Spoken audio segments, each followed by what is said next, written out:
При огромен интерес премина второто издание на фестивала «Силата на човешкия дух», в който участват творци с увреждания. Основен инициатор е Сдружение "Направено с любов" от Перник. Проявата е единствена по рода си и се осъществява с подкрепата на Министерство на труда и социалната политика, читалище "Съзнание 1922 година" и Младежкия дом в квартал Мошино, където се разполагат и творческите работилници. Мисията на Сдружение "Направено с любов" е да помага на хора с увреждания, които са работили в нормалното ежедневие, но здравословен проблем променя посоката на живота им и те се ориентират към арт-терапията.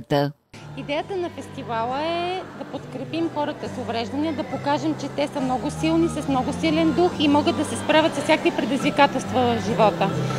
Предизвикателства от гледна точка на здравословни проблеми, на финансови и каквото и да речем, каквото и да се каже, те са много силни хора.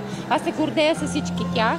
Поканили сме тази година колеги от социални предприятия, за да покажем силата между нас. Това, което се случва, е много хубаво, че можем да работим заедно в екип. Благодарим на хората, които ни подкрепиха в този фестивал. Те са много, ние ще ги съобщаваме постепенно. Благодарим за подкрепата на Фокус точка Благоевград към Министерството, защото от тях получихме подкрепа, която е не финансова, но пак и подкрепа, за която сме благодарни. В фестивала се включиха и много доброволци, сред които Полина Теймо. Това ме удовлетворява, защото знам, че правя добро и знам, че когато човек е добър, той се чувства много по-добре тук на тази земя. И другото, което е, че докато съм била в домовете за деца, е имало доброволци и съм си казвала, нали, искам и аз да съм като тях. Във фестивала участваха социални предприятия и от други области на страната. Сладките изкушения на работилничка бисквитките от Казанлък се изработват изцяло от хора с увреждания. Работилничката работи от няколко години в Казанлък и тя е дългогодишна мечта на нашето сдружение. Работилничка бисквитките имаше за цел да даде възможност на млади хора с различни увреждания да се реализират, да се чувстват полезни, да са полезни на себе си и на семействата си. И всъщност ние им създадохме пространство, където те да се реализират и да се чувстват приети от обществото. Това, което правим в работилничката, изработваме различни бисквитки с различни вкусове.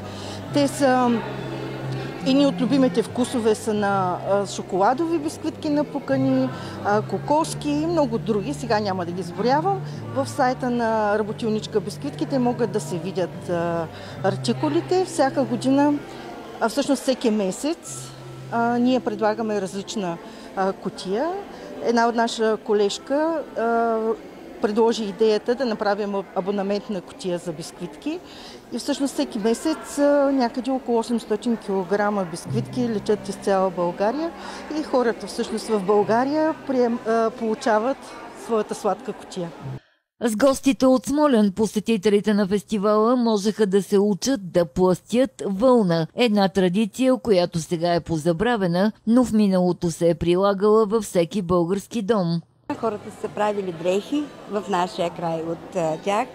Ще се опитаме следващата година да правим блузи, шалове и така нататък. Трудно ли се пласти вълна?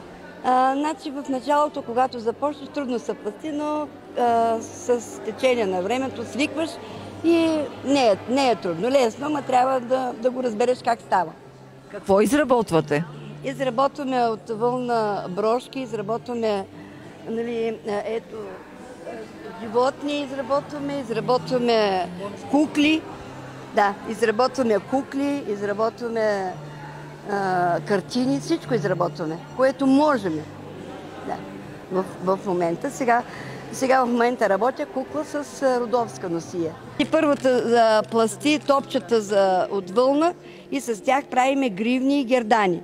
Ето гривните готови обици, гривни, гердани и обици. Правиме с тези топчета. Другата прави картина. От вълна с сухо пластене. Това е мокро пластене и сухо пластене. Значи тези брошки също се правят с мокро пластене. Разликата между сухо и мокро пластене, че мокрото пластене се прави с вода и сапун, докато сухото се прави с едни специални игли на донапрен, за да може да се набоцка в филца. Рисуване с кафе беше друга творческа дейност, която посетителите можеха да наблюдават. Обикновено хората казват, че рисуването с кафе много ги успокоява, тъй като аромата непрекъснато, който се усеща, го свързваш с рано сутрин, ставаш, пиеш кафе, още нямаш грижите на деня, още си спокоен. Много е приятно да се работи с кафе. Аз го правя от 4-5 години вече. Преди това съм рисувала с обичайните различни видове боички, масло, акрил, темпер, водни и така нататък. Но откакто започнах да рисувам с кафе, ми доставя голямо удоволствие. Правя само това.